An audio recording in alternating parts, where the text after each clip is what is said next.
Okay, it's 3 o'clock. I'm calling this meeting to order. Please silence your cell phone. And I am going to turn the next portion of the meeting over to Marcia Mack. Okay. I've asked Veteran Jerry Peterson to lead the Pledge of Allegiance, and he's over here. And Jerry served in the Navy from 1968 to 1972. He was assigned to the USS aircraft carrier, the Hancock, and worked in damage control. So Jerry, the honor is yours. Thank you for that opportunity and the pledge of allegiance. Stand as you're able. I pledge Allegiance to the flag of the United States of America and to the republic for which it stands, one nation, under God, indivisible, with liberty and justice for all. Thank you, Jerry. Okay, now, in the little housekeeping measures, I will advise you that this meeting is being videotaped without the consent of the board. The recording is or are being made by a resident or residents acting on their own, over which the board has no control. The SBCA does not have anything to do with the recordings, is not responsible for the content, quality, or editing of the recordings, or the dissemination of the recordings, and does not bear any liability for any damages or issues that may arise from the recordings being uploaded to YouTube or any other social media that is not safeguarded from view by anyone worldwide with internet access. If you want a copy of the recordings or have any issue with the recordings, please see Sandy, right? Sandy. Sandy Sadek. Call the roll. Anderson. Here. Dodge. Here. Duffy. Here. French. Here. Judkins. Here. Mack. Here. MacArthur. Here. Are there any agenda deletions? No. Secretary's report. The board meeting minutes of February 10th, 2026 and April 14th, 2026 are in your director's packets. The February meeting minutes were changed to correct an error on the date of the Tennis Club fundraiser. These minutes are submitted for your approval. Are there any corrections to the board meeting minutes of February 10, 2026 and April 14, 2026? Hearing none, these minutes stand approved as presented and will be posted on the SBCA official bulletin board, the SBCA website, and will be submitted for publication in the Sunland Journal. Treasurer's report. As of April 30th, 2026, cash balances in the general account total $1,943,703.04.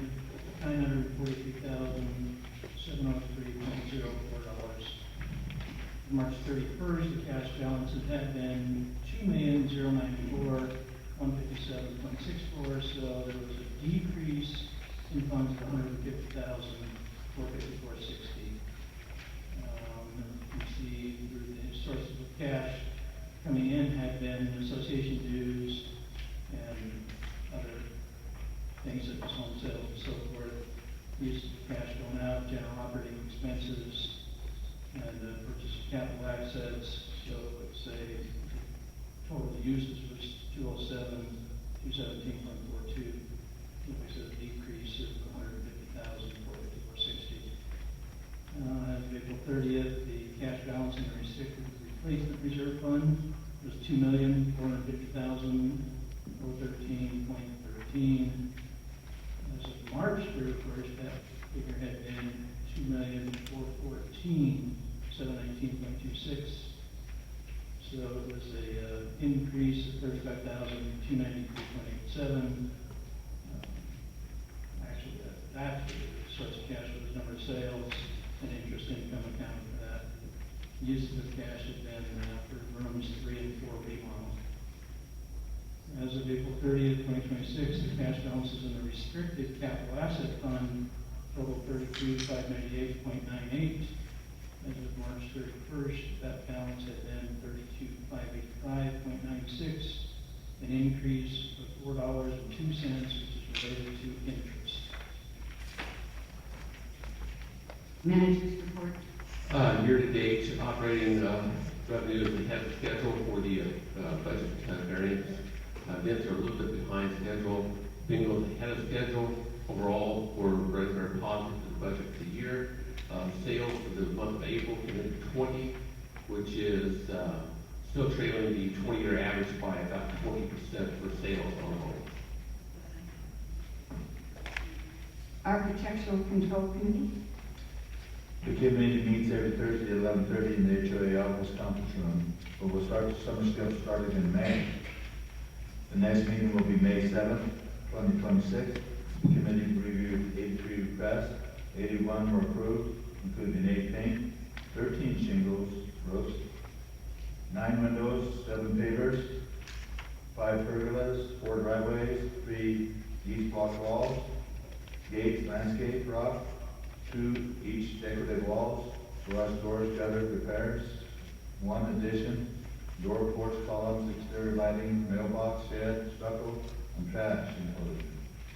2 requests for decline, a patio cover and a pergola.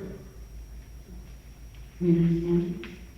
There were 47 violations notices issued, including 37 for weeds, 4 for visible trash bins, 3 unapproved architectural changes, 1 each for signs, underage, and window covering.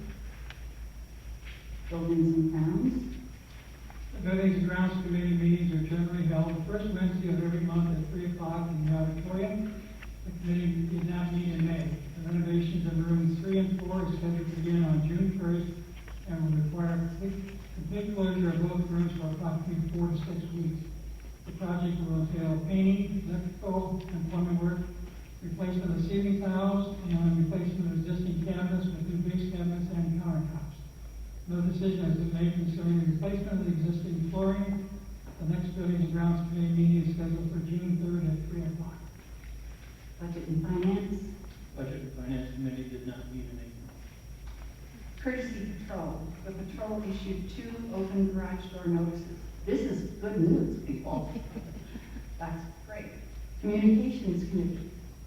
The Communications Committee meetings are generally held the 4th Friday of the month at 10 o'clock in the HOA office conference room. At the April meeting of the committee, we discussed additional information about digital signage, the Zoom trial, next fall's leadership conference, block party kits, and journal articles. The May meeting was canceled due to Memorial Day conflicts. The next meeting will be Friday, June 26th at 10 a.m. in the office conference room. Judicial Committee. The Judicial Committee generally meets on the 3rd Thursday of the month at 2 p.m. in the HOA conference room. The Judicial Committee met on Thursday, April 9th, regarding appointment of board member. The committee declined to recommend any change to bylaw Article 4, Section 4, regarding such appointment, and that report was made to the board at the open meeting on April 12th. The Security Committee generally meets on the first Tuesday of the month at 10:30 in the HOA conference room. The committee did not meet in May. The next meeting is scheduled for June 2nd. Special events. I'll do that. The Special Events Committee generally meets the 4th Tuesday of the month at 3:30 in the HOA conference room. The committee did not meet, and the next meeting will be October 27th, 2026. Ad hoc video live streaming committee. The ad hoc committee meets as needed. The committee met on April 28th and discussed the Zoom procedure at the April board meeting. The committee agreed to use Zoom during summer meetings to become more familiar with the technology. To fully implement the Zoom program, we would need to purchase the following items: a Zoom subscription, a mixer for the sound system, 2 cables, and 2 laptop computers, one for the moderator and one for the public speakers table. The cost of these is expected to be under $2,000, with the only recurring cost to be the annual subscription to the business Zoom account, which is under $200.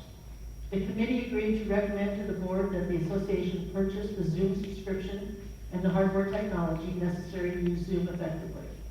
The committee agreed to recommend to the board that voting on whether to record the monthly meetings be moved to an item on the fall agenda. Okay, that's all the committee meeting reports. Now on to new business. Consideration and possible action regarding transfer of budgeted 2026 annual assessment funds to the RRRF which is the Restoration, Repair, Replacement Fund, right? I think that's right. A portion of the 2026 annual assessment is budgeted for reserves. The RRRF is for the restoration, major repair, and replacement of existing facilities. That's bylaws Article 8, Section 4. It is used for expenses such as roof repairs, parking lot paving, pool heaters, room remodels, new flooring, plumbing replacement, etc. The budgeted amount for the 2026 transfer is $150,000. May I have a motion? I move that the board approve the transfer of $150,000 from the general operating fund to the restricted replacement reserve fund for 2026 reserve contribution. I'll second that. Board discussion? Just curious, I mean, obviously this seems like it's something that happens every year and it's a budgeted item and so forth. Obviously being a new member of the board here, just curious about it. And when and how the decision comes as to when it gets transferred, when we make this kind of thing, and certainly being a new treasurer, where I get involved or not, and just a decision being made about money and I didn't know anything about it. Earlier the better, as long as you kind of pass the first few months of the year. The transfer has to be made, if it's subject to taxation. If it's not made, that's 25.9%.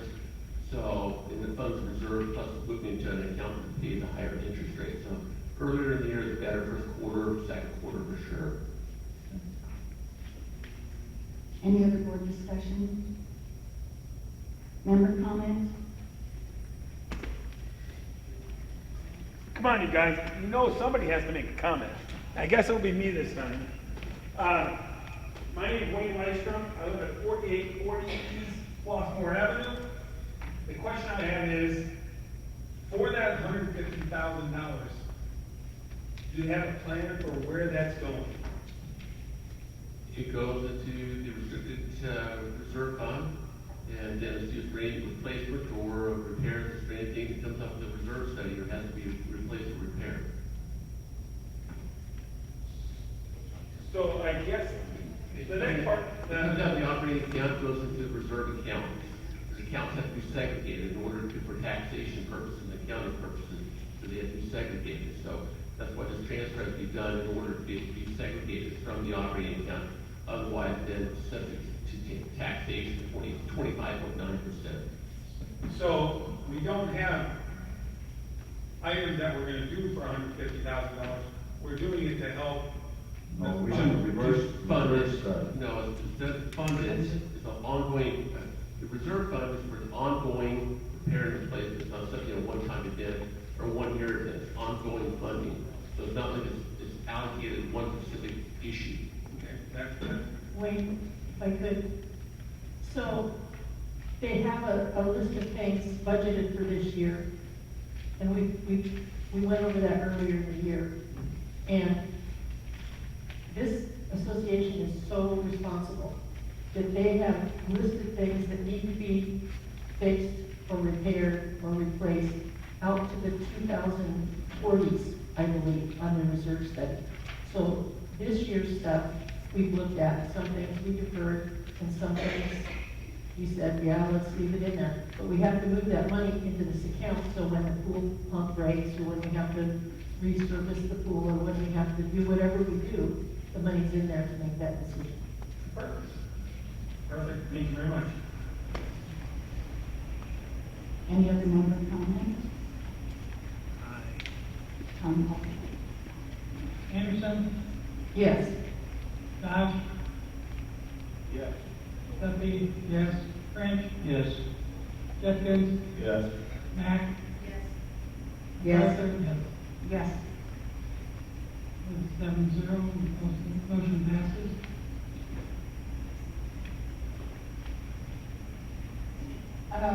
Okay. Consideration and possible action regarding resolution to establish procedure for preparation of board agendas for closed and open board meetings. Following the recent decision by the Arizona Court of Appeals in AZNH Revocable Trust versus Summer Springs Village Community Association, it has been recommended that Arizona Homeowners Associations adopt a resolution designating the individuals authorized to prepare meeting agendas. Is there a motion?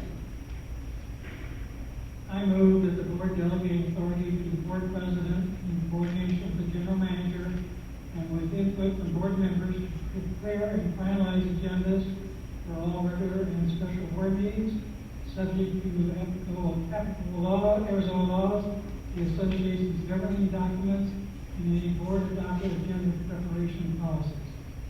Board members may request agenda items by submitting them to the board president. Prior to the established agenda deadline, the president shall have the discretion to organize agenda items and determine the order of business, provided that all properly noticed meetings remain compliant with the Arizona open meeting requirements. Do we have a copy of that motion? It's kind of a long one. No, I just did it this morning. I'll second that. You want to read it? Board discussion. Is this something that is new in this new resolution? This is something that's been brought about, and let me tell all of you, there is a new appellate court decision that just came down within the last week and a half or so. It is going to significantly change the way HOAs are required to do business, schedule meetings, what things have to go on the agenda, that type of thing. If any of you are interested in having the actual case, I'll be happy to send it to you if you'll just send me an email and I can send you a PDF copy. It's going to be confusing. I don't know whether it's going to be appealed, whether it will be upheld, whether it will be struck down. But in the meantime, it has taken effect immediately, and we are all going to suffer through the procedure of trying to figure out exactly what it means. But it does require that we set a standard for how agendas are set. And what goes on the agenda, what meetings can be closed, what meetings can be open, what can be done at a closed meeting, what has to be done at an open meeting. And it's going to require a great deal of patience on everybody's part. So that's all I can tell you, Marcia. So I have a question. We've talked about board members being able to put things on the agenda before. Yes. So if a board member wants something on the agenda, will it go on the agenda in spite of whatever the president or the general manager or the secretary think? Well, that's a question I can't answer. In my term as president, I have twice failed to put something on the agenda. Once was because it was not timely, and once because it just wasn't ready for a board vote. Everything else that's been submitted to me and to Tom has gone on the agenda. But those things were, in your opinion, they were not ready to be talked about. I can read you the response that I gave you, which is. I don't need you to read me the response. I know what the response was. My question is, can you still reject a board member's request to put something on the agenda? Or do you want to wait until item 5 or 6 or whatever it is? Item 6 to discuss that.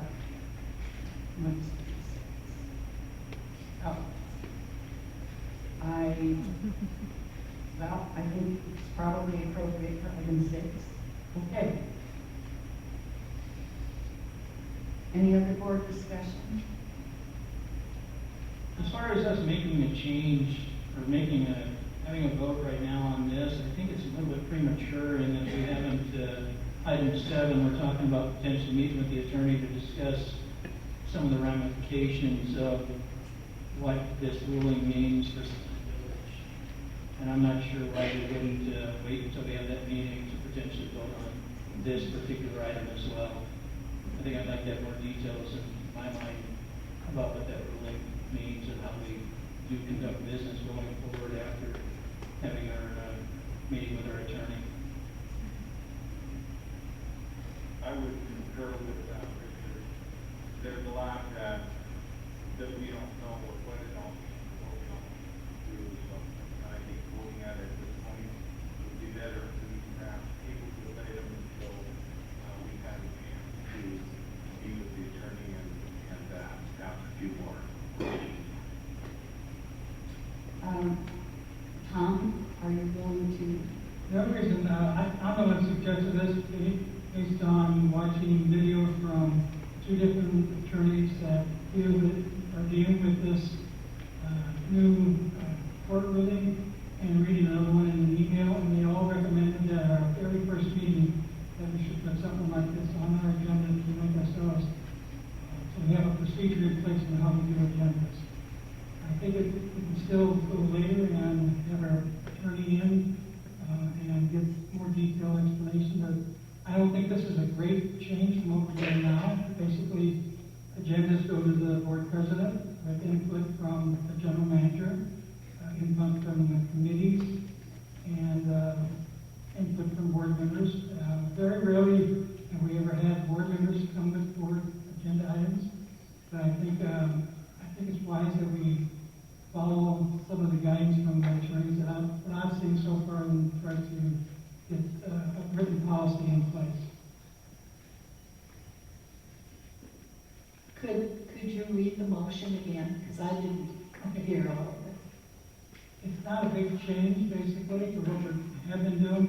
So it says, I move that the board delegate authority to the board president, and she's been doing that now, in coordination with the general manager, and with input from board members to prepare and finalize agendas for all regular and special board meetings, subject to applicable Arizona law, the association's governing documents, and any board-adopted agenda preparation policies. And then board members may request agenda items by submitting them to the president or board secretary prior to the established agenda deadline, which in this case is 10 days, 7 days. The president shall have discretion to organize agenda items and determine the order of business, provided that all properly noticed meetings remain compliant with Arizona open meeting requirements.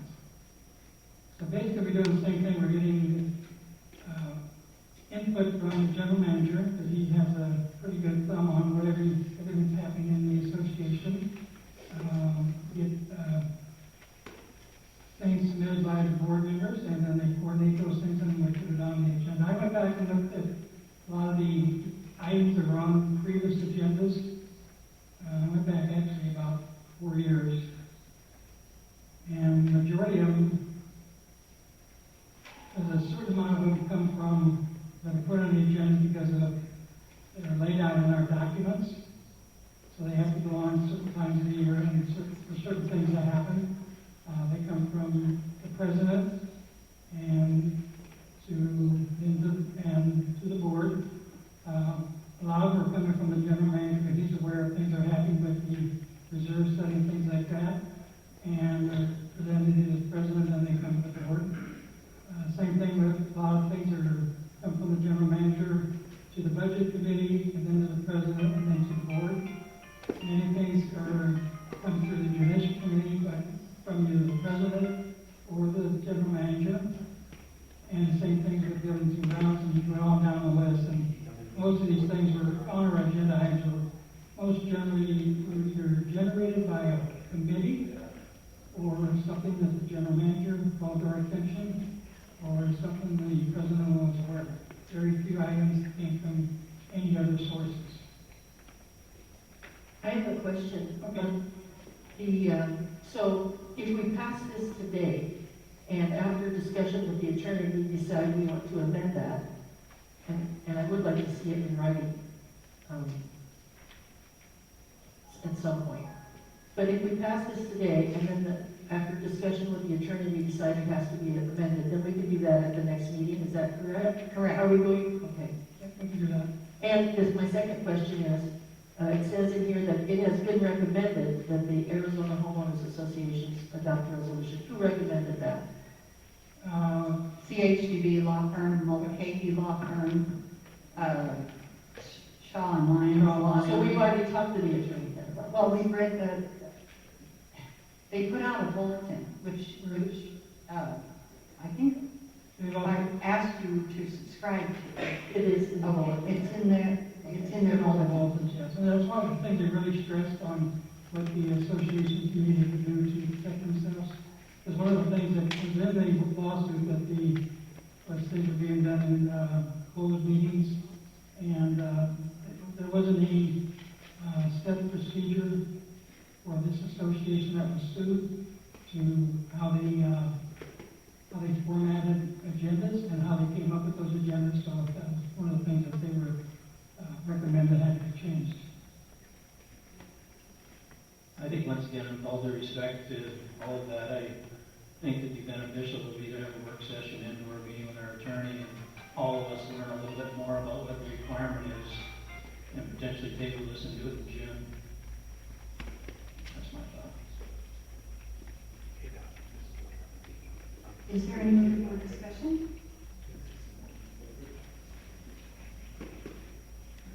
John, it's to you. Do you want to table it? You want to? Yeah, this- Oh, I'm sorry. I'm so sorry.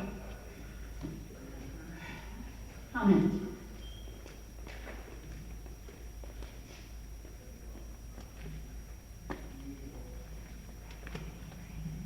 Good afternoon, Socorro Brown, 5108 East Forge Avenue.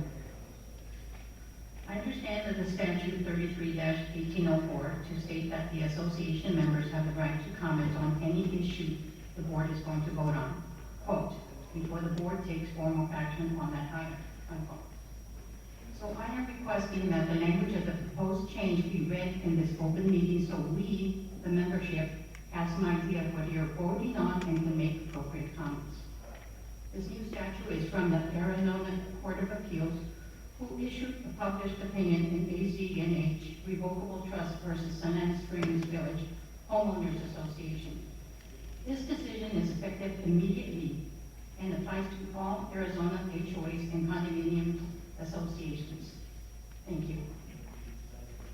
I'm not sure exactly what you're asking, Mrs. Connolly. You want me to read the whole case? Yes. The Yes. whole case? Yes. This way we know what you guys are agreeing to. It's gonna take you long.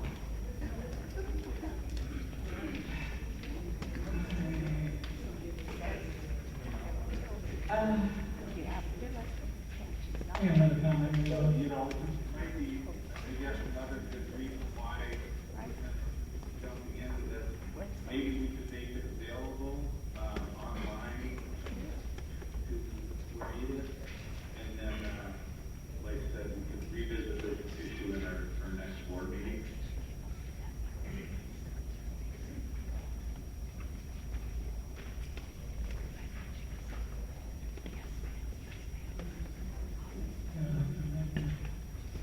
Paul? Whenever you're ready. Go ahead. Okay. Paul Myers, 4733 East Edgewood. My understanding is that the motions you're putting in hasn't really changed a whole lot. We're just following the state's procedures, which they've put down on us and they passed this in legislation. This is a policy, and therefore it is not concrete. It can be amended and changed any time as the board sees fit to fit the future down the road, what they decided to make policy be.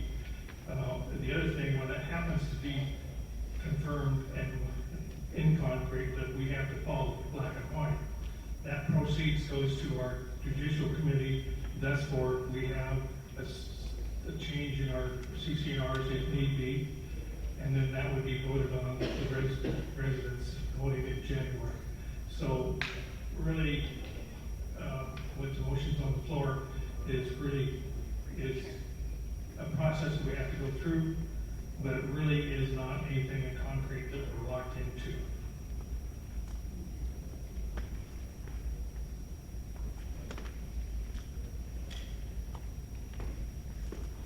Carol Mertens, 4544 East Dragoon.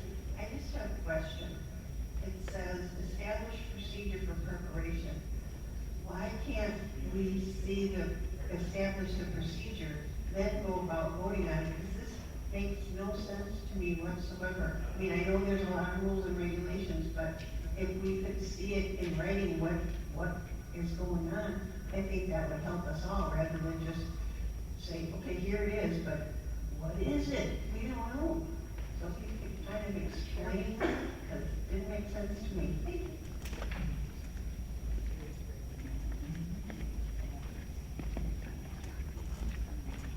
Marilyn Bashford, 4532 East Dalton Avenue.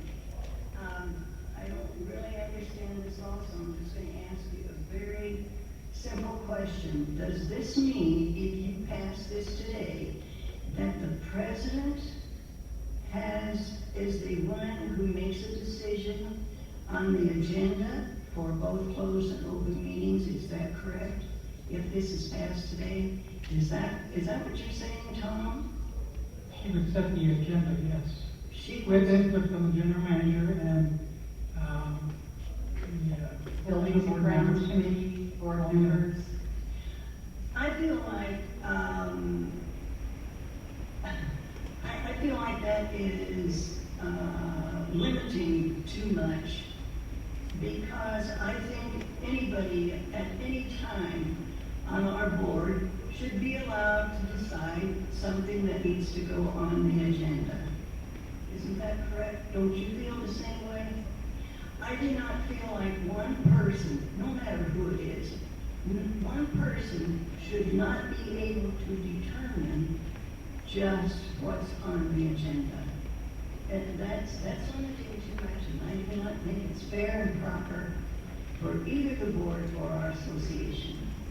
part of the motion says, with input from board members. So the board members would have input, they could submit an item to be on the agenda, and then it could, it'd be basically up to the board president at that time to say, we're ready to talk about this at a board meeting, or do we need more information about this? Yes, I totally understand that, but you were saying it's still open to them to say what they think should be on there. But you're still saying that the president is the one who determines what goes on the agenda. And that is not fair and proper for a board. I don't think it makes sense. Every one of you should have a chance to say what goes on that agenda. Right? Okay, but ultimately, someone needs to make the decision. Whether it's the general manager, or the president, or the board secretary, or I don't, toss a coin and decide. Somebody has to make the I don't decision. understand that. If a board member thinks that something is important enough to be on the agenda, if that board member thinks it's necessary, then it should be on there. I do not think one person should determine the agenda for the, I'm not saying you won't be open to everything. I'm saying if you pass this, you are saying that the president is the one who will determine what goes on the agenda for the meeting. Thank you. Any more?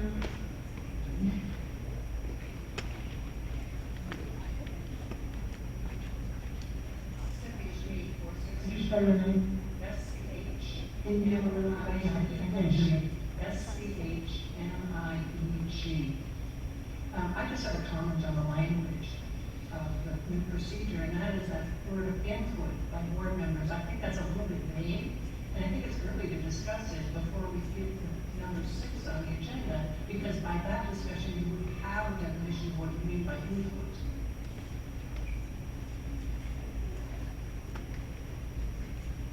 Any other discussion? Karen, I guess this is the thing right here, the Arizona Court of Appeals, and it's about 10 pages. And it's from Sunland Springs Village is where these decisions are coming from. And it sounds to me like what Tom is saying and what is written in here, it's been taken away from us anyway, other than what, the president or the general manager? So we don't really have a choice. I mean, this is what's come down from the Court of Appeals, right? Yes. And as far as reading the entire case at this meeting, Socorro, I'm just not going to do that. I've already said, if any of you, my Southern Village address is on the email. Send me an email, I'll send you a copy. Would it be possible to put it on our website? Glenn, is it appropriate to put this on our website? Yeah, we can do that. Or you can do that, look at the website. So either way, we'll make sure you get a copy of it. I would suggest that if you're gonna read it, start it at about 10 o'clock at night, especially if you think you're gonna have trouble getting to sleep. It'll put you right to sleep. Okay. Tom, call the roll. Anderson? No. Dodge? No. Duffy, yes. French? No. Jeffens? Yes. Mack? I believe we need more info, so I say no. MacArthur? Yes. Vote is 3 yes, 4 no, motion fails.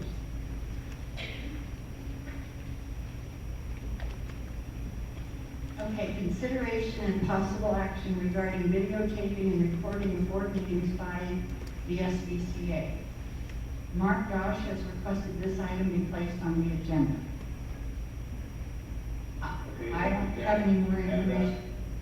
I'm sorry? Thank you to the group of individuals that's working on this. I think we're getting really close on North Dakota here, and I really do appreciate the ability to be able to Zoom the meeting, so thank you. What I'd like to do is, I know the board, we've established an ad hoc committee to review this, but we've never really taken official action to say, yes, this is what we want to do. Now, I know the ad hoc committee indicated that they need to purchase roughly $2,000 worth of equipment to make this happen. And so I would like to make a motion that the board authorize $2,000. We can't, Mark, we can't hear you. I'm sorry, is it better? Yes. Yes. Okay, I'm sorry. So I would just like to make a motion that we authorize the ad hoc committee to purchase the necessary equipment of $2,000. You can't hear you. And then Purchase what?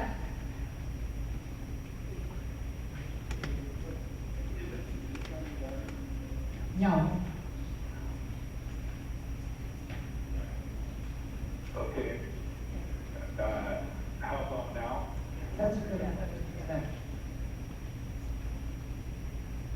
Okay, I'd like to make a motion to allow the ad hoc committee to purchase up to $2,000 worth of equipment needed to video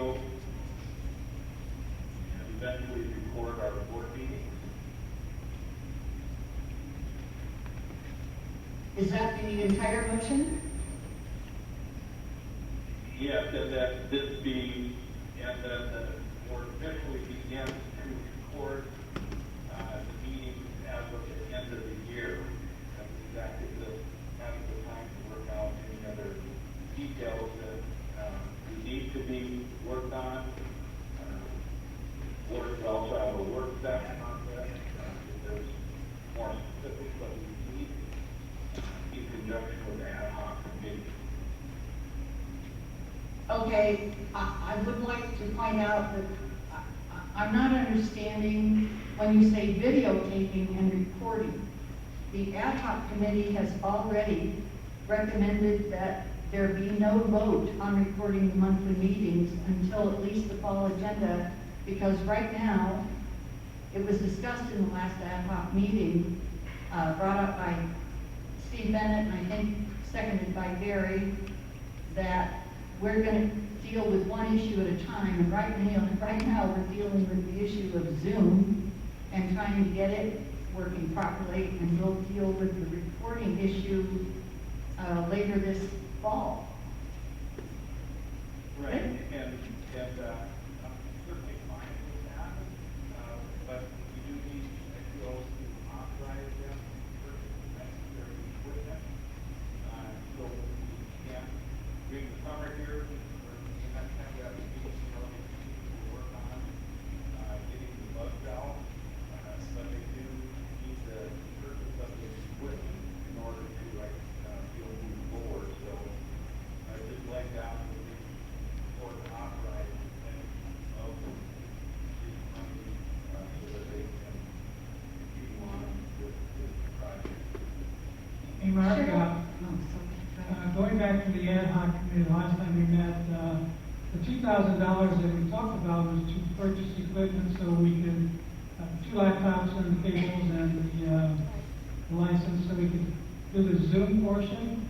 And we looked at Zoom as one part of the, one project, and we looked at recording of the meetings as a different project. So we were looking only at $2,000 just to get set up so we could do the Zoom in a proper way. And we never talked about any money, what it would cost for Zoom or for the recording or how we would implement it. Yes, okay, Mark? I understand, and that was, and like I said, I'm fine with the authorizing this so that they do the video recording. I understand that they do want to wait until, this fall to make the decision on the recording. Cheryl, do you want to? So just so I understand your motion, Mark, you're making the motion to buy the equipment to go forward with the Zoom meetings? Yeah. No, I think you said recording. You said recording is not Zoom. So will you amend your motion to say purchase up to $2,000 or purchase equipment not to exceed $2,000 to affect Zoom meetings? Yeah. Madam President, I would do that. Is there a second? So what is the motion? I thought it was said. I'll second that. I think the motion was for the board to approve an expenditure of up to $2,000 to purchase equipment to allow the Zoom meetings. And you seconded? That's correct. Okay, you're the chairman. Yep. For discussion. I need to clarify that I'm not backing off on wanting to record the meetings and having those up on our website. I'm willing to put off the vote until the fall, but it will still be my position that those meetings should be available at any time for our members to look at. So I'm just making that clear. Any other more discussion? Member comment?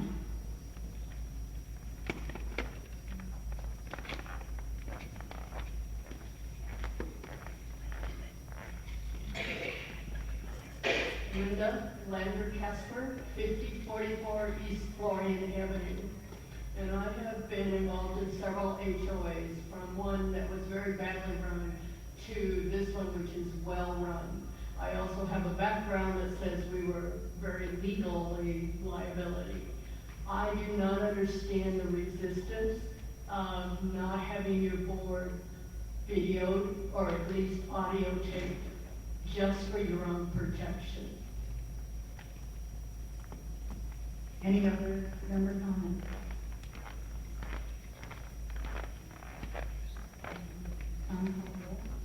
Anderson? Yes. Josh? Yes. Duffy? Yes. French? Yes. Judkins? No. Mack, Yes. MacArthur. Yes. The vote is 6 yes and 1 no. Motion passes.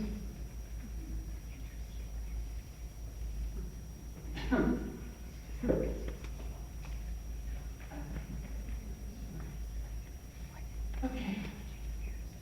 Consideration and possible action regarding proposal to change the election procedure for filling an open board position. Mark Dosh has proposed changes to the process used to fill vacancies on the SBCA board.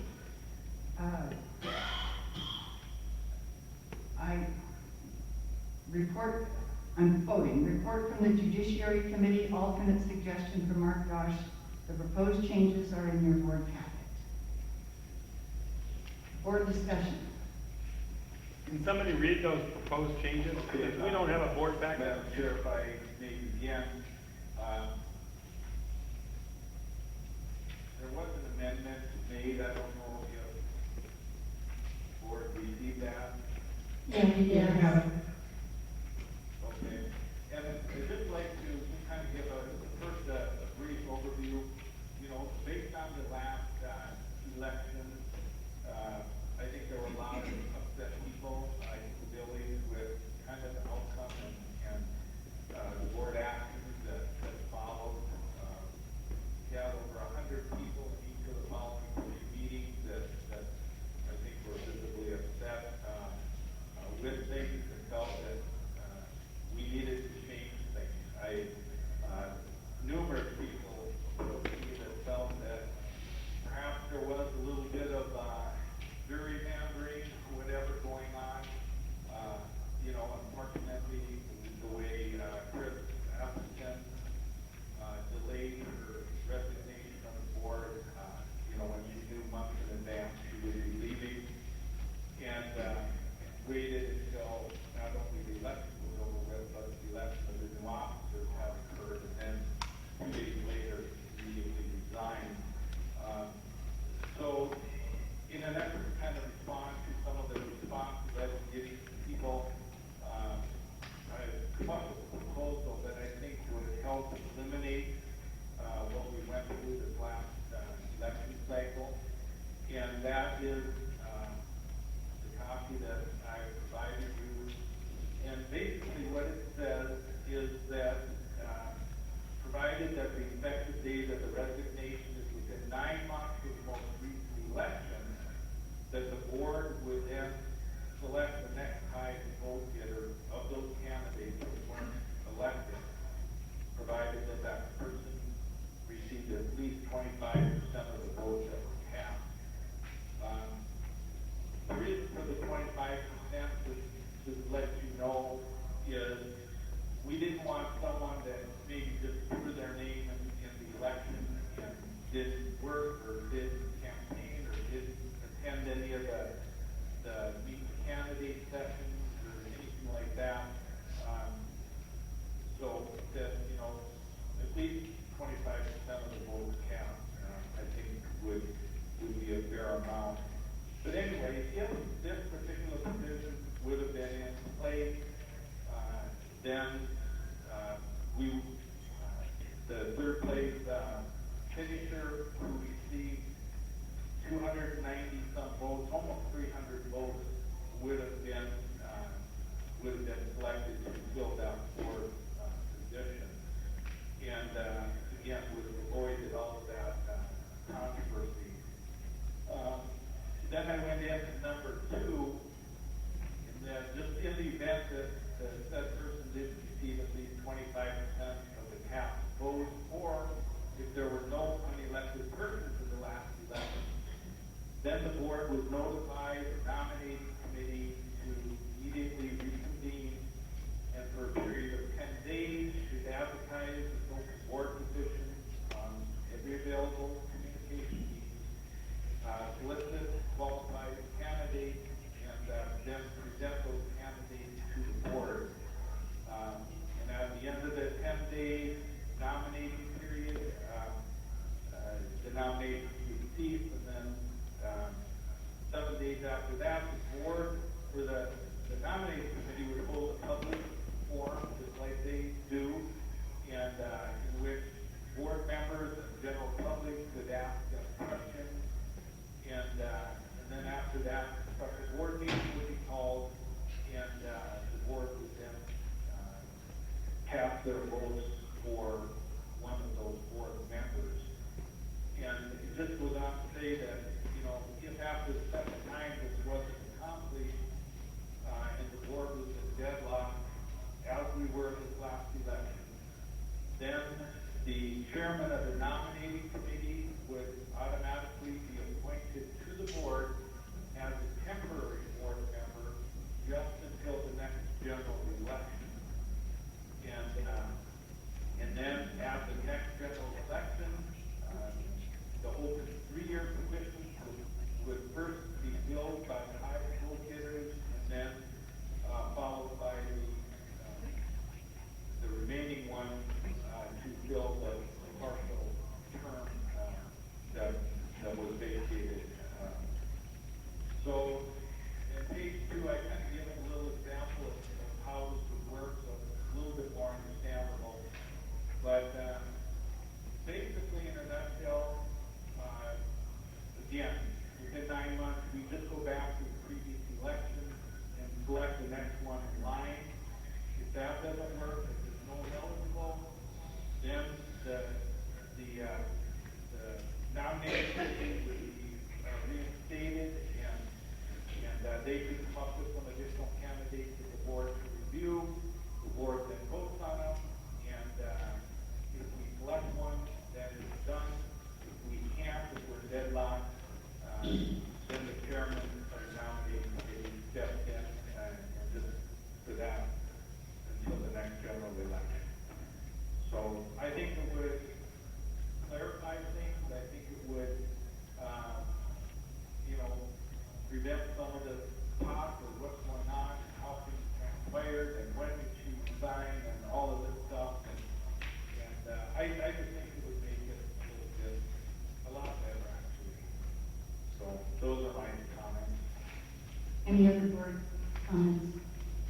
I particularly like the part where the nominating committee would gather a new mini slate of candidates so that the people could hear them and understand what their positions were and what their view was of what's good for the future of Summit Village. So that part of it I like very well. Any other board comments? What nominating committee is this? And the nominating committee, their work is over once the election takes place, so there is no nominating committee. And he's reconvening. Yeah. Reconvene it? The nominating committee would be reconvened to take on this task. Any other board comments? I think this just clarifies things, that it's not just sitting out there as, you know, a 30-day, okay, we will vote something. The way it currently reads, within 30 days, such vacancy, we all know, says remaining member of the board shall appoint a director, just picking one out of the air. I think this gives us more of a structure, and at least it's a start, somewhere to go with. I think Mark put some good thought into it. Hey, Mark, am I reading this correctly down at the bottom of page 1? It says, if the board is ever able to come to a consensus, the chairman of the nominating committee shall be appointed by the board to the board. And shall be appointed by the board as a temporary board member. Yeah, so. Yes.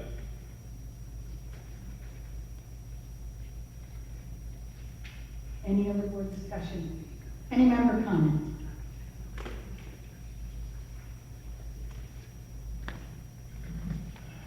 Hi folks, I'm Dennis Lyles, 5042 East Edgewood Avenue.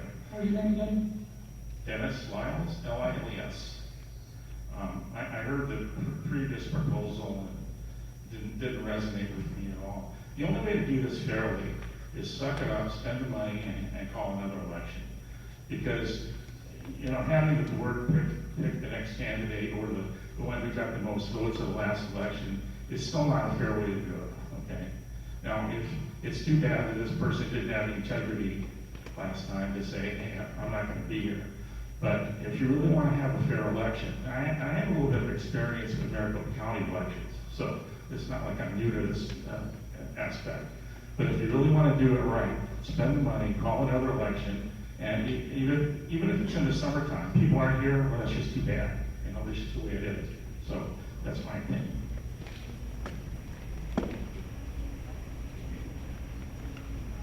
Any other comments? Does everybody feel like they understand what we're voting on here? Okay, and they understand that all of the, because yes.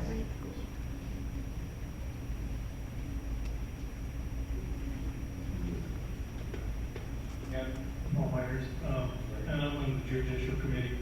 I think that with the ambiguity and lack of clarity on this, we really should refer it back to the Judicial Committee so they can get it down in black and white, so it can be presented out to the residents, who know exactly what's going to happen and plan. But right now, it's just really void, nothing there. So I feel more comfortable if we were had something more substantial and structured to present to everybody in the community. Do you think the language here, Paul, is not clear? I think there's a lot of things that we're hanging out there, and like I say, we really need to get a little bit more our feet on the ground on this. To be fair, I agree with Dennis on some aspects that to be fair, you need to have the whole community vote on our representation. This would go on the ballot. That's what we're voting on. This will go on the ballot in January.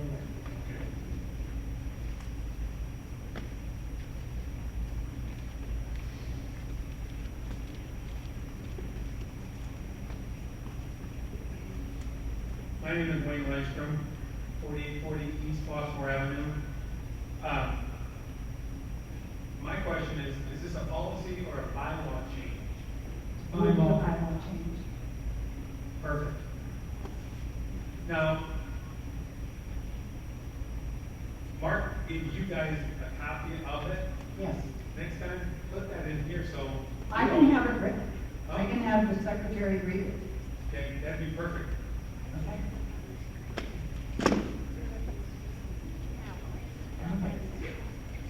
This is, bylaws of SPCA, Article 5, Section 4. Currently reads, within 30 days from such vacancy, the remaining members of the board shall appoint a director to fill the unexpired term of the vacating director. A director so appointed to fill an unexpired term shall be approved or rejected by a majority of those voting at the next general election. Should a director appointed by the board be rejected by the members of the next general election, the board shall within 30 days of the general election appoint another director to fill the unexpired term. So that's the current bylaw, part of the bylaw. Proposed is, within 30 days from such vacancy, the remaining members of the board shall appoint a director to fill the unexpired term of the vacating director as follows. Number 1, provided that the effective date of the resignation is within 9 months of the board occurred. If, however, any opening would occur, and for whatever reason candidate C would turn down the appointment, the procedure outlined in number 2 above would occur because candidate D did not meet the minimum threshold. Example 2, 2027 general election. Assuming 2 open seats plus 1 additional to replace the unexpiring term. Candidate A votes received 550 or 38%. Candidate B votes received 500 or 34%. Candidate C votes received 300 or 21%. Candidate D votes received 100 or 7%. Total votes cast 1,450. In this scenario, candidates A and B, top 2 vote getters, would be elected to refill the 2 and 3-year terms, and candidate C would be elected to fill the remaining unexpired terms. Now, because this would be a normal general election, the top 3 would fill the 3 open seats, even though candidate C received only 21% of the votes.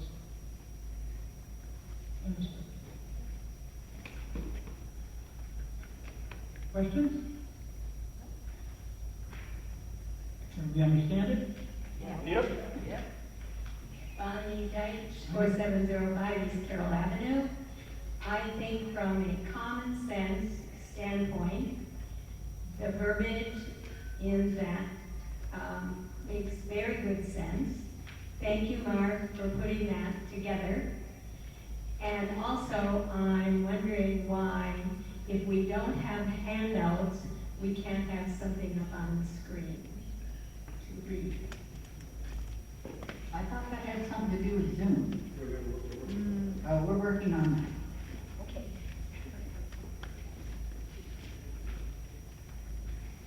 Any other member comments? Call the roll. So what is the motion? Oh, yeah, I'm sorry, yeah. Motion. Mark, whoever wants to make a motion. Okay, I so move that the board, approves the proposed changes to the bylaws way back at, well, this has to go to the vote of the people. So, however we want to verb, the board approves the changes to the bylaws subject to the approval of the voters in the next general election. And the proposal, the proposal would be as proposed in the handout. And, Tom, when you do the minutes, I'm assuming you would include this so that everyone can read what it is. But again, this would have to go to the voters people, provided the board includes proposed changes. I'm not sure I understand the motion. The motion is Put it on. to approve the proposed changes to be placed on the ballot. So basically, normally when we're approving something, we know exactly what's been submitted, either from judicial or the attorney or from Mark and the board members. Whatever we approve, I think would go on the ballot. That's perfect. Okay. Understand though that nothing goes on our ballot without being reviewed by the attorneys. So they will be reviewing the language, and if they feel different language needs to be used, that's what will go on the ballot.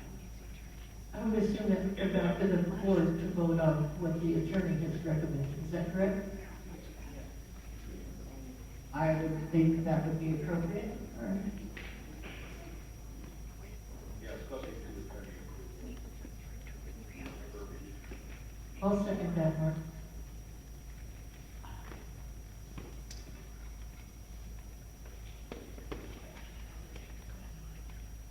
Is there a clean motion then? Mark, so the, Well, Karen, I believe the motion would be to approve the proposed changes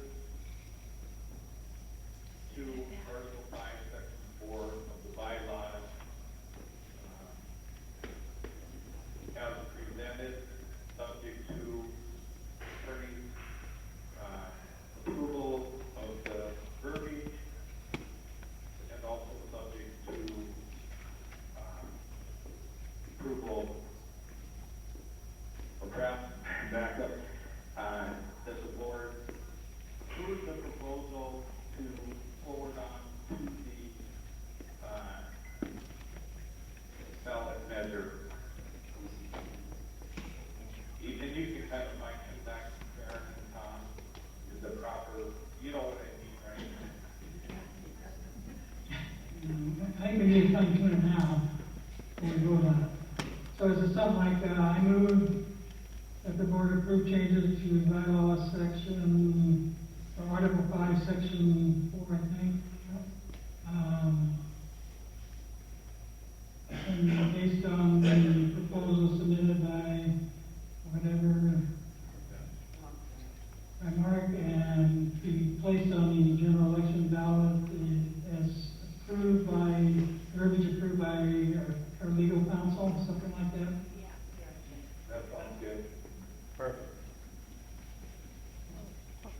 Okay, you got it. I will second it.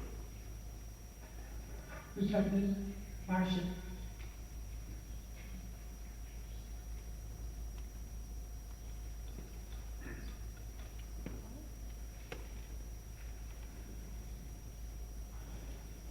Call the roll. Anderson, Yes. Josh, Yes. Duffy, no. French, Yes. Josh, oh, I'm sorry, Jenkins, No. Mac, Since I'm on the board from all of this whole situation, I say yes. MacArthur, No. no. Yeah. Pardon? Correct, I said no. The board, the vote is 4 yes, 3 no, motion passes. Okay, number 5. Consideration and possible action upon the request by the aquatic group to play music while they exercise. Mark Gosh has submitted the following information. Act upon the request, this is a quote. Act upon the request by the aquatic group to play music while they exercise. Mark? Yes, Madam President, quite simple. Back here in Good Park, I went in July, I signed up for the summer, and lo and behold, I walked in there, and there's music playing, there are pool areas right next to the front desk. They have, big windows you can look into, and my gosh, they were playing music, and definitely was a 55-plus crowd in that pool, and they were all jumping and exercising and just having a great time. And, I live in Pleasant Village here, and I'm saying, as someone commented to me that, this isn't a ward where we live. A lot of those people, but my gosh, can't we have fun when they're exercising, play a little music for 45 minutes?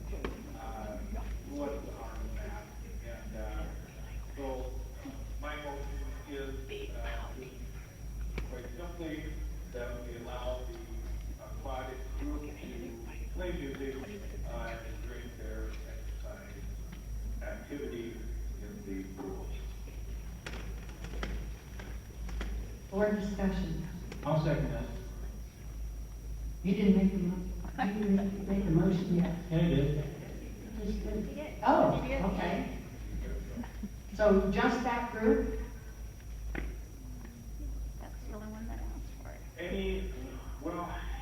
Yes. I'm not sure what other groups play music when they do their thing, but I guess we can start with a aquatic group, and if others come forward, I have no problem. The thing is, you go into the pool area now, and actually this fall, I'll bring forth another proposal, that we make some music to our pool areas. You go in there, and a bunch of people in the pool are talking and laughing, have a great time, which is great.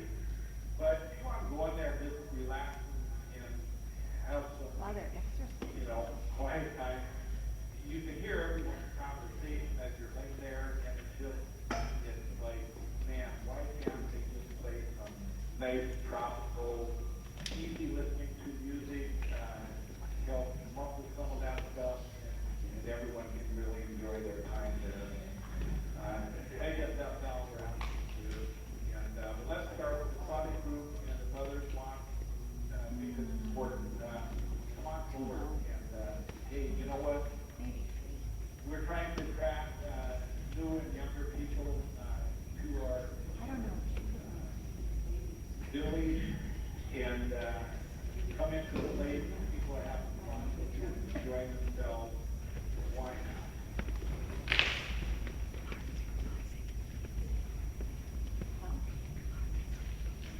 Any board discussion? So this would be only during exercise classes. Is that what I'm understanding? That it would only be during this group's exercise class. Is that what I understood you to say, just this group? Yes, Karen, and, you know, young people, go for it. Just get a little, trial, see how it works. And, you know, there's a lot of issues with the town. Otherwise, that's what, you got to get out and come forward, and tell you what we're gonna do. Okay, so I have some comments. I don't have any personal problem with exercise groups. Obviously, I don't exercise much, but when I do, I would prefer to have music and have a nice meeting. The reason that the rule was made years ago, long before I came here, that there is no music in the pool areas, is because people differ on what they consider music, what they consider good music, what they consider exercise music. If you have this group that's exercising to hip-hop music, somebody in the pool area is going to be having a fit up at the office because they don't like hip-hop music. If you have 40s music, if you have 50s music, there's always going to be a problem with somebody not liking the music that's hit, or somebody, or what do you do? Okay, let's start with the fact that how do you discriminate against one group over another? How do you tell one group, you can exercise to music, but tell another group, this doesn't include you don't get to exercise to music. And then what do you do about people who want to come down and read a book and just lounge around, and they want to play classical music or big band music while you're exercising in the pool to your hip-hop music or whatever? These are the reasons why the rule was made. I don't have any problem with people saying we want to change the rule. I'm just bringing it to your attention that these are the reasons the rules were made. So, any other board discussion? I think Mark made a good point that this is something new, hasn't been done for years and years. Let's try it out with this one group. Other groups may want to petition for the same privilege. And if anybody really hates it, at 7:45 in the morning, I haven't seen them up there, but if they do, they can bring it to our attention at a board meeting and we can reconsider. Any other comment? Any member comments?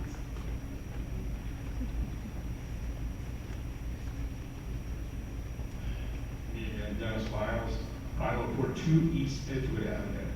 I would ask whoever came up with this idea, did you actually consult the City of Mesa sound ordinances and the noise ordinances? Because there's specific rules, things can't emanate past the property line if you have amplified music.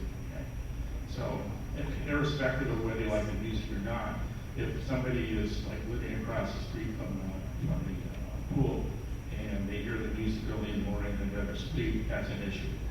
So I just wondered if anybody ever took that into consideration while you're coming up with this idea. Just a question.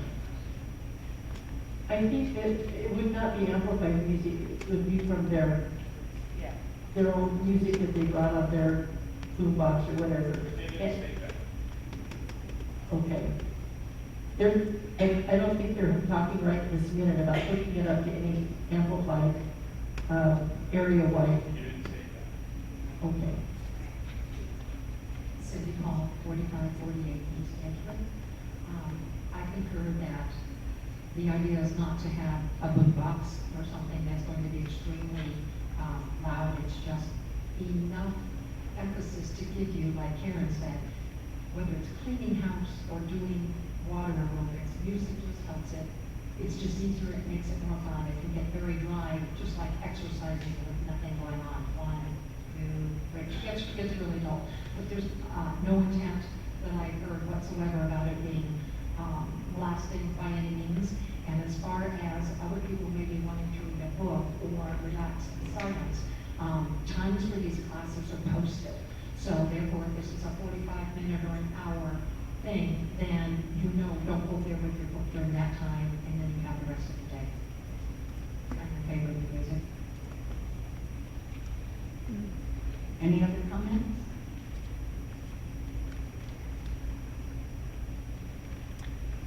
Tom? Anderson, Yes. Goff, Yes. Duffy, yes. French, Yes. Jeffries, Yes. Mack, Yes. MacArthur. Yep. Motion passes 7-0. Okay, report on whether the president/secretary has the authority to reject agenda items that have been made in accordance with the policies of SBCA. Mark Dosh has requested that a report on this matter be presented. He asked for specific verbiage in our policies that, quote, give the president and secretary the right to censor the agenda and deny the rights that are specifically identified in our policies of people who submitted in writing 7 days prior to the meeting to them for items to be added to the agenda. He asked that Darwin respond. Darwin's response was, during my tenure as the general manager of Sunland Village Community Association for over 12 years, I have served under 7 different board presidents. Our established operating practice regarding board meeting agendas involve the president consulting with committee chairs and the general manager. However, final authority over the agenda has always been yielded to the board president. I am not aware of any state law that speaks to this issue. Mark? Okay, thank you. Well, first off, just because you've been doing this for a period of time, does not make it right. Point that out. In our book policy, section 2, subsection D, item number 1, says any matter to be presented to the board must be submitted to the SBCA president or secretary in writing 1 week in advance of the announced meeting. That is the requirement in our book of policy. Nowhere in the book of policy does it say that the authority that the president or secretary has to censor or reject any of these items. And I have to ask, and I just want to make sure that moving forward, that we are complying with our own book of policy. So my motion very simply states that the president and secretary shall follow the SBCA book of policy, section 2, subsection C, item 1, and allow any new matters to be presented to the board, provided it has been properly submitted. So that's your motion? That's my motion. Now, you want to read it again, Mark? Okay, that the president and secretary shall follow the SBCA book of policies, section 2, subsection C, item 1, and allow any matter to be presented to the board that has been properly submitted. Any new matter what? To be presented to the board that has been properly submitted.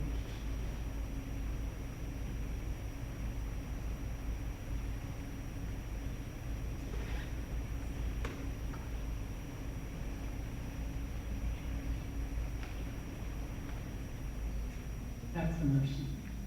Board discussion. You know, What do you say? Mark, that's how your motion said the president/secretary, you say don't follow? No, I move that the president/secretary follow SBCA policies. Okay. I think it's 2D1.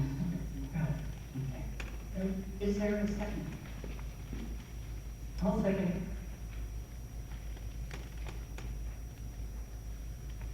Board discussion. I guess I'm a little confused, would not what we're dealing with as Arizona Court of Appeals, would that be,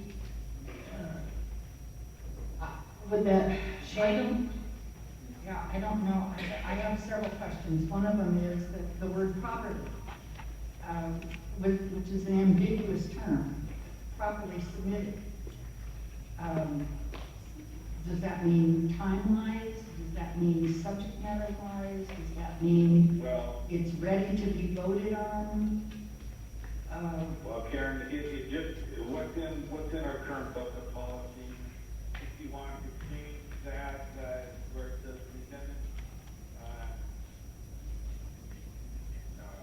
presented in writing at least 1 week in advance of the announced meeting. I just thought it was just simpler to do it that way, but we could put it exactly as it states in the section 1 there. Okay, I'm sorry. Can't change the policy.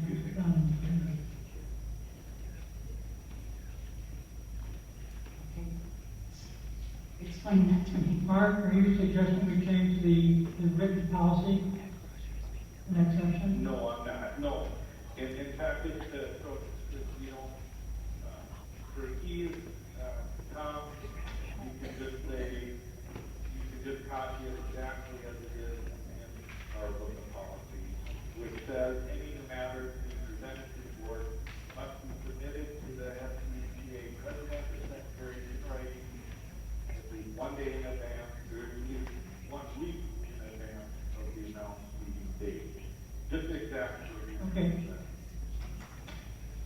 Well, if it's already our policy, why are we voting on it again? Because it has not been followed. Okay, when has it been followed? Well, when I requested that we hold a special meeting for the election of the open board seat, that would have occurred before the 30-day limitation, that was denied.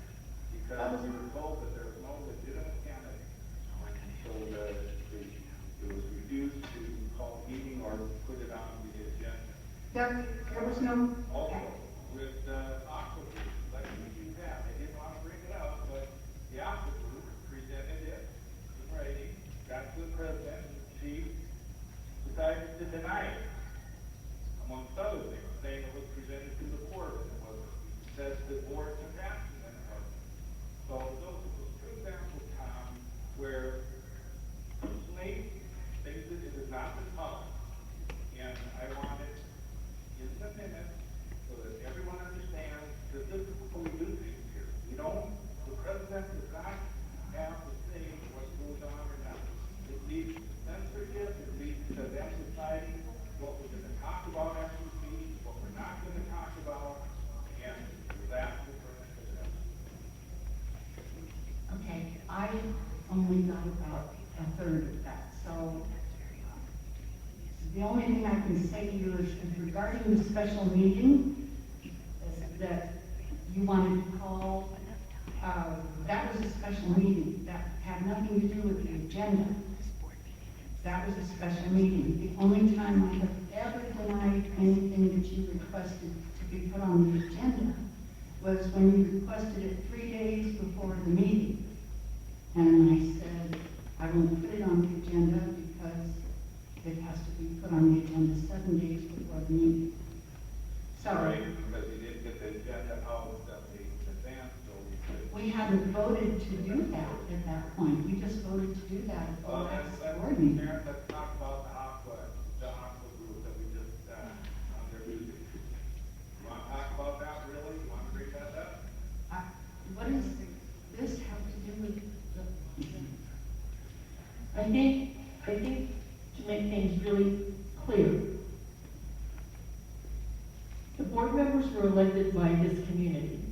And if a board member, whether they hear it from the community or come up with it themselves, thinks that something should go on the agenda, it should go on the agenda. And I don't think there's any one person on this board who's any smarter than the rest of us, who needs to edit what we think needs to be discussed. If our constituents want something on the agenda and we bring it to the board in plenty of time, it should be on the agenda. And when you gave me a list of 9 things you wanted on the agenda, Yep. Cheryl, I put every single one of them Sure did. on the agenda and did not. And the change previous it. one, you told me no, it wasn't right for discussion yet. So you have No, said it wasn't. no. I didn't say it wasn't right for discussion. That's I said exactly- It wasn't right for a vote.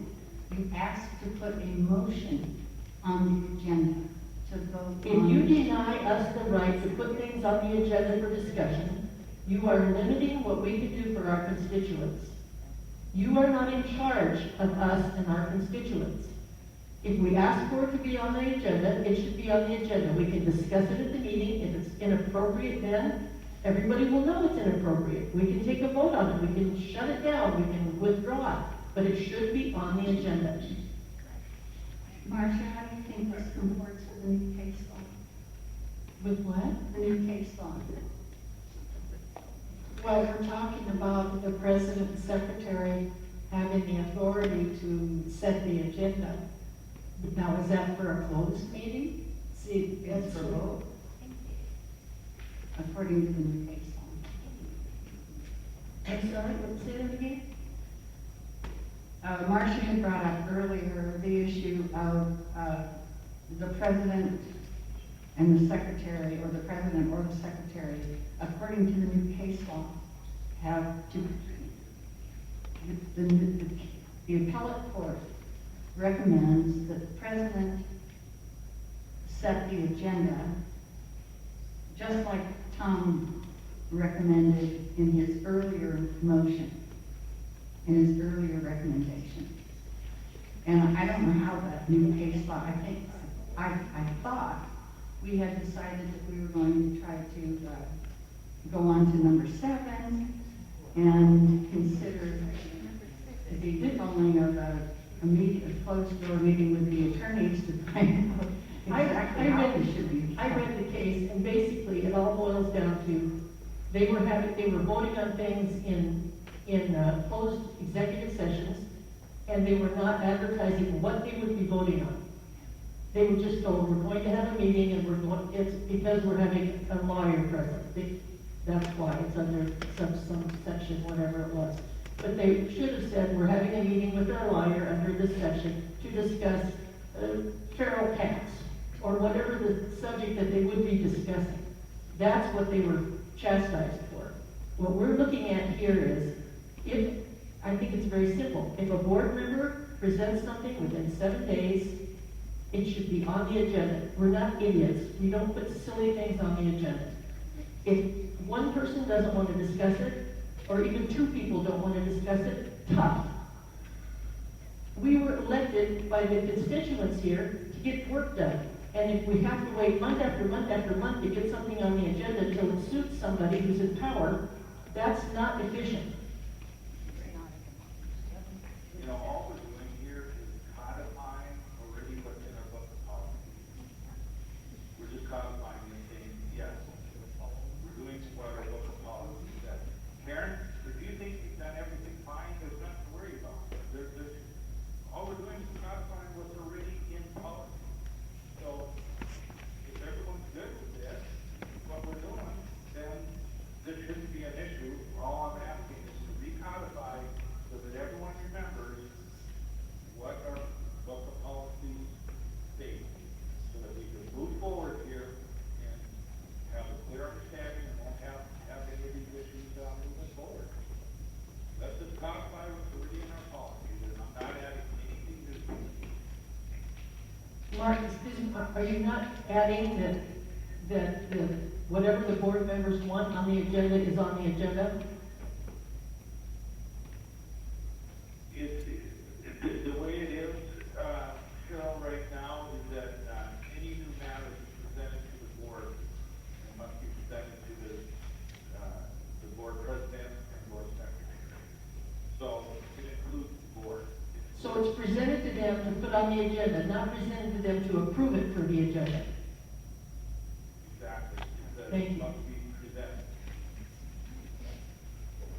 I got one question, Mark. You said, report on whether the president/secretary has the authority to reject agenda items. Have I rejected any agenda items you've given me? That's irrelevant.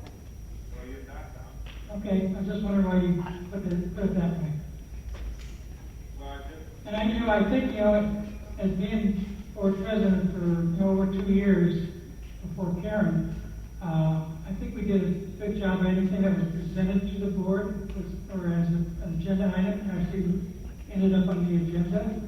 And as I talked before, 95% of the things that are going to be on the agenda are either going to come from a committee or from the general manager, or it's going to come because it's something that's already written in the documents.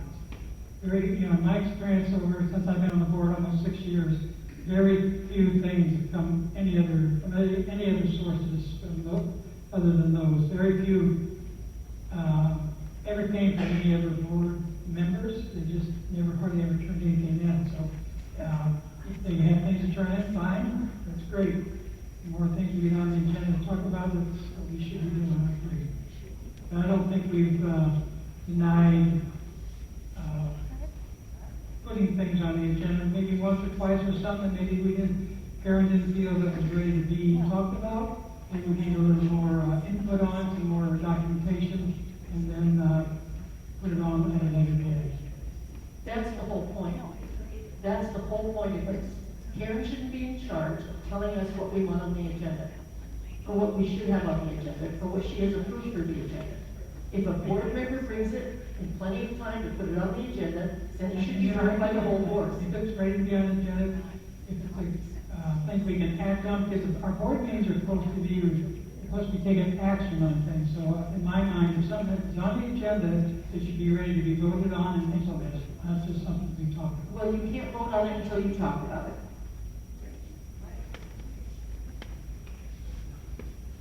Any other board discussion? Any member comment?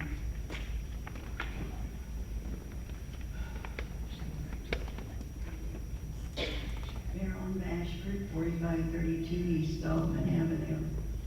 I want to tell every one of you I have respect for every one of you on the board. You do a fabulous job, and it's been a difficult year. Yes, it has been. Tom, I want to commend you for what you've done in the past years as our president. You've done a very nice job, yes. But why all of a sudden this year we're having these problems, I do not understand it.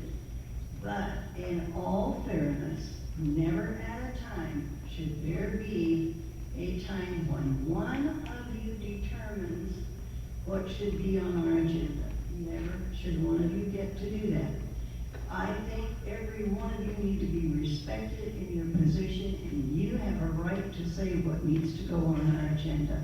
Thank you.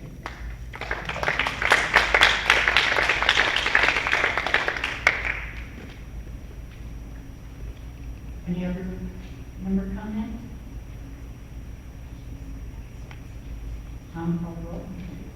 Can you read the motion again, please? I'm not sure what the motion is. No? Does it? Never mind. Okay. Go ahead, call the roll. Wait a minute.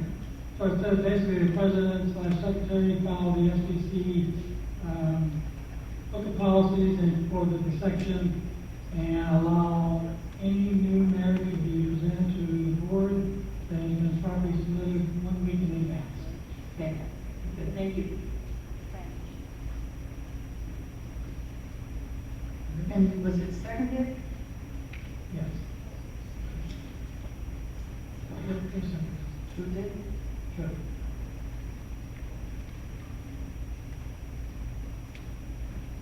Tom, call the roll. Okay, Anderson. Yes. Dodge. yes. Duffy, yes. French. Yes. Judkins. Yes. Mack. Yes. MacArthur. Yes. Voted 7-0.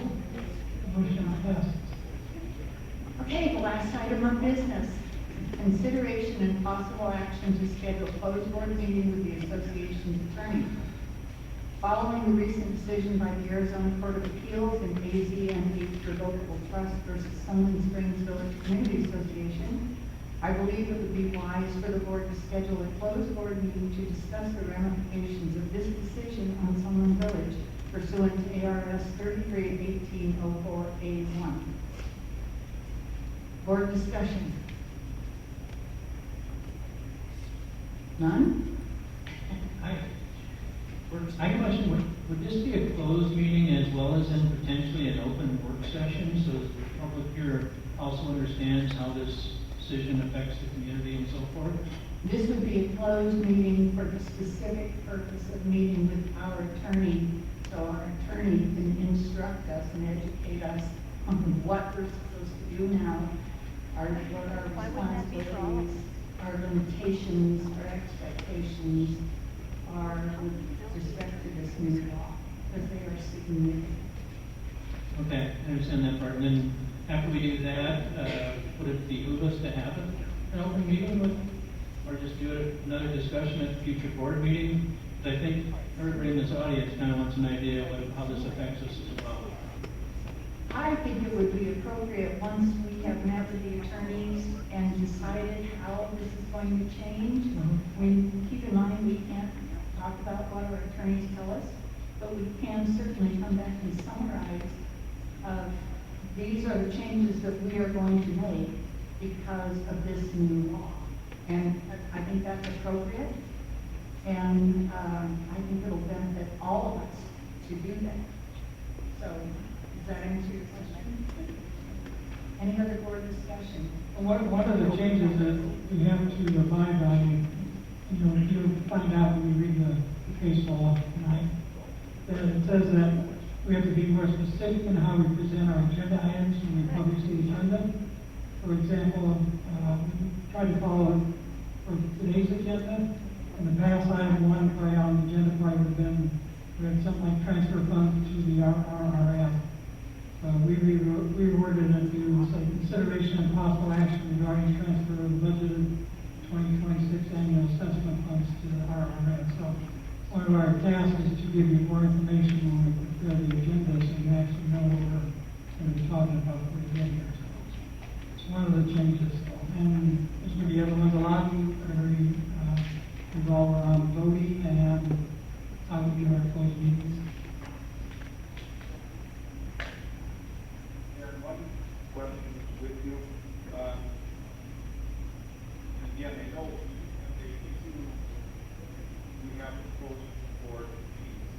There, the law is very specific as to reasons why we can call a closed board meeting.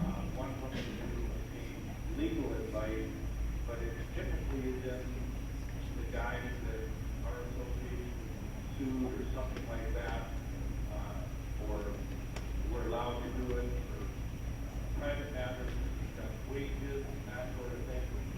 So I just want to make sure that if we do call the full board meeting, that this is back to that should be calling, or it should be an open meeting. Just because we have a doesn't necessarily mean that it's qualified reason to hold it. So if you could just verify that with them, that we are able to have a closed door meeting on that topic matter, then I would be fine with it. Okay, hold on a second.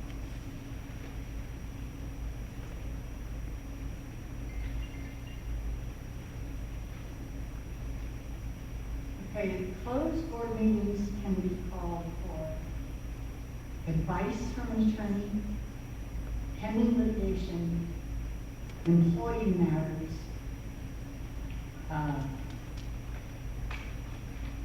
and performance, employee performance, and which is included in, and compensation, health issues of an employee or contractor or whatever.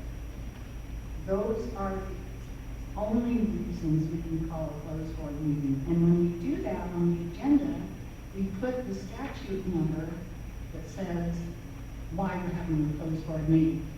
Now we will be putting not only the statute number, but the actual reason. So it won't just say, we're having a closed board meeting pursuant to ARS 33-1804A1. It'll be a little sexier than that, we'll say, to get sexy. Legal advice regarding new case law or something like that. So is that what we're putting on this closed board meeting? Legal advice? Yes, legal advice from our attorneys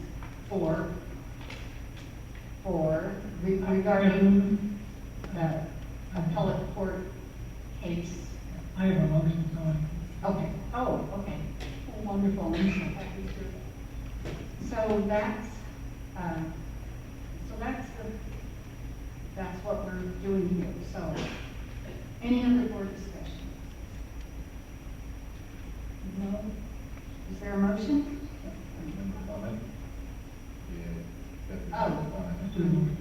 Let's do the motion. Okay.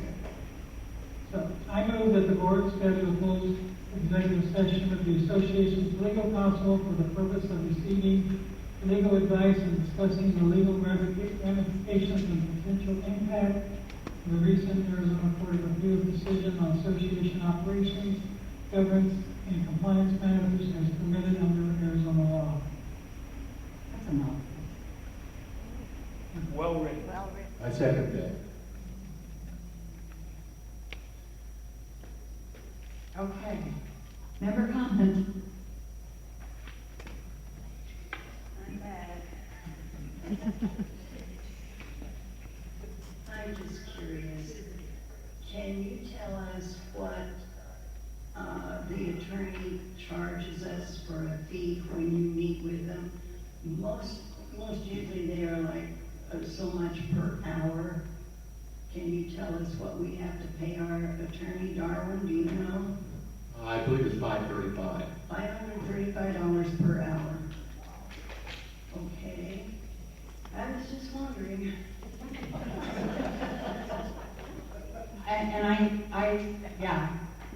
It's a lot, but sometimes that 2-hour meeting for $1,100 is going to save you $250,000 in avoiding a lawsuit. I can tell you that the attorneys, the HOA attorneys in this state are one like this. Just this new case. What's our attorney's name? It's called CHDB. It used to be Carpenter Hazelwood. And now they're called CHDB Law. They put out this book every couple of years, and they will give it to you for free. So if you ever want a copy of all the statutes that govern HOA law, you're welcome to call them, ask for it, and they'll send it to you. Legal fees to the state of Arizona for an HOA attorney in 1994 was $85 an hour. Yeah. But in 1985, my house cost me $17,500. I'll buy it for 20. Any other comments? No? Tom, call roll. Anderson? Yes. Josh? Yes. Duffy, yes. French? Yes. Judkins? Yes. Mack? Yes. MacArthur? Yes.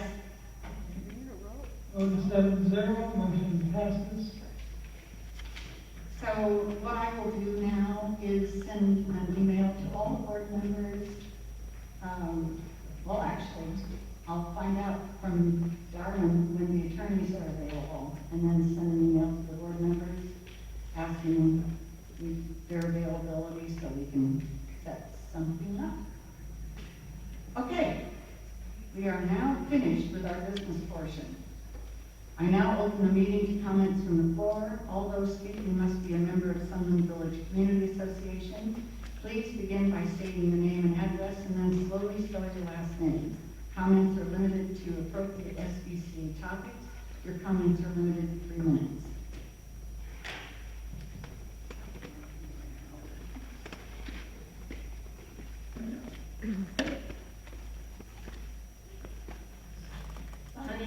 4705 East Carroll Avenue. My question is directed to Richard and to Darwin. I was attempting to reconcile the cash accounts, general account amount with what is stated under the income statement and the treasurer's report. And there's a discrepancy of 100,000, and I wondered if you could tell me what I'm not looking at. Okay, cash accounts, general accounts, $1,943,703.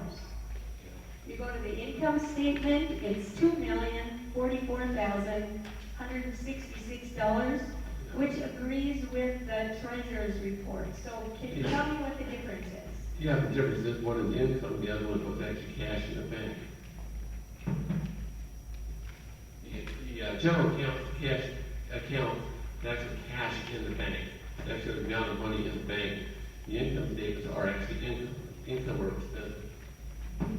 Okay, thank you very much.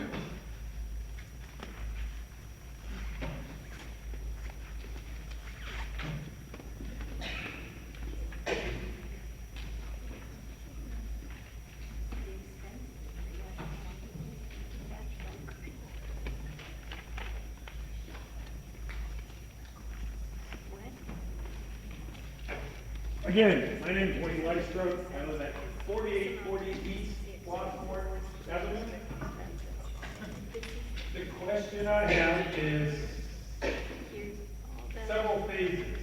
In here, I'm looking at the operating account. Who actually provides these numbers? Holly does. Back a year ago, Tom and I had a discussion about salaries. I used AI and I said, what is the procedure to have salaries of HOA employees on? And it said, you can put them on. There's a, you can't talk about their personnel finances. And then Karen and I had a discussion, and she said, you cannot, we have a contract with our management people, and we cannot disclose their income. I didn't say anything about the contract with our management people. I said, according to the statute, we cannot disclose employee salaries. It's protected by statute. Okay, so the question I have is, on page 3 of this report, Okay. You guys don't have it? What does the fourth line from the bottom say? It says, bingo manager, and has their salary. So if it's okay to tell me what that person's making, then I should be able to know what the other salaried employees are making. Why is there never a number on here for bonuses? Right? You guys plan the bonus up front, so you budget the bonus in our budget? Okay, let me read you from the statute. No, answer the question. I am answering the question. Matters relating to job performance of, compensation of, health records or specific complaints against an individual employee of the association or an individual employee of a contractor of the association who works under the director of the association. Those issues, notwithstanding any provision in the declaration, bylaws, or other documents, cannot be disclosed. It's protected by statute. If the bingo manager does not disclose what the pay is, doesn't disclose the actual pay. That person's paid by the hourly rate, so they're paid for how many hours of work plus the rate, the time to rate. So it's not actually disclosing what their actual rate of pay is. So then why don't we do that for the hourly people up here then? Calculate, tell me how many hours they work, instead of saying it's $601,000. All I'm just saying is, I think you guys should look at it, and if we are giving bonuses away, right? Where would that number be in our budget? Under salary? And when is that number actually determined? At the budgeting or at the end of the year? Finance time? It'd be the end of the year. No, it's not budgeted, it's the end of the year issue, the board would decide if that was the case. So if I look at this number here, 416,000 for management, and at the end of the year, it's 417,000, I can assume that the bonus was $1,000. Well, I'm not going to presume that your question is correct. I am not going to accept the premise of your question. You're asking about compensation, you're asking about bonuses, and I'm telling you that information is not divulged. I am not going to accept the premise of your question, period. Thank you, no problem. You're I've done. been told my 3 minutes is up. Thank you, Gary. You're welcome.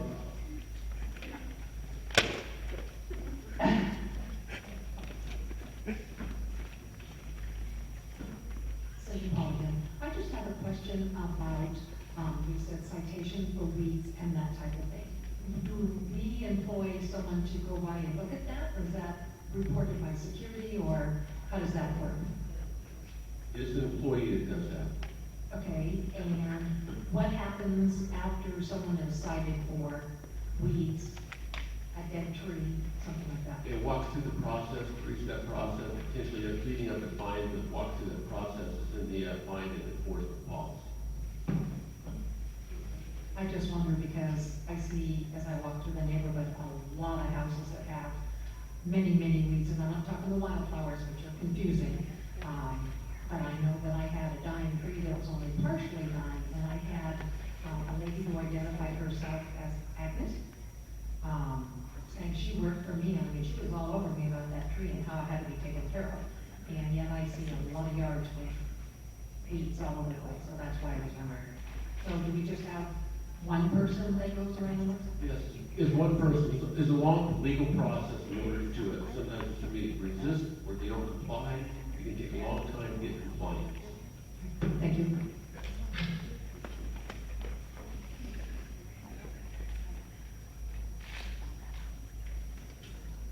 Any other comments? Then we are adjourned at 4:55.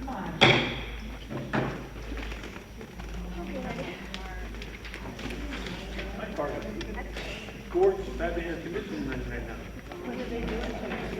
No, I don't. I parked in the Angus.